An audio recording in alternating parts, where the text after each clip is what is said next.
মধ্যপ্রাচ্যে চলমান লড়াই আর কেবল ওই এলাকার মধ্যে আটকে নেই, এর মারাত্মক প্রভাব পড়তে যাচ্ছে গোটা বিশ্বের ওপর। এমনই এক ভয়াবহ বিপদের কথা জানিয়ে পুরো বিশ্বকে সাবধান করে দিয়েছেন জাতিসংঘের মহাসচিব আন্তোনিও গুতেরেস। বৃহস্পতিবার সামাজিক যোগাযোগ মাধ্যম এক্সে দেওয়া এক বার্তায় তিনি এই বিপদের কথা তুলে ধরেন। তিনি জানান, মধ্যপ্রাচ্যের পরিস্থিতি দিন দিন আরও গভীর সংকটের দিকে যাচ্ছে। এই সমস্যার আগুন শুধু নির্দিষ্ট দেশের সীমানায় আটকে থাকবে না, বরং তা ছড়িয়ে পড়বে বিশ্বের নানা প্রান্তে।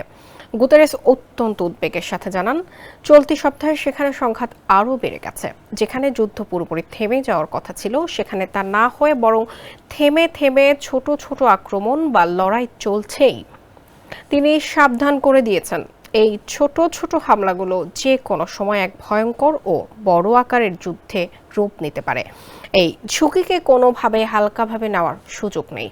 এমন ধ্বংসাত্মক পরিস্থিতি এড়াতে তিনি সংঘাতের সাথে জড়িত সব পক্ষকে শান্ত থাকার অনুরোধ করেছেন। জাতিসংঘ মহাসচিব বেশ কড়া ভাষায় বলেছেন, আর কোনো হামলা নয়, আর কোনো অজুহাতও নয়, যুদ্ধ বা অস্ত্রের ভাষাই নয়, বরং আলোচনার টেবিলে বসে শান্তির পথ খোঁজার জন্য তিনি সবার প্রতি জোরালো আহ্বান জানিয়েছেন। শেষ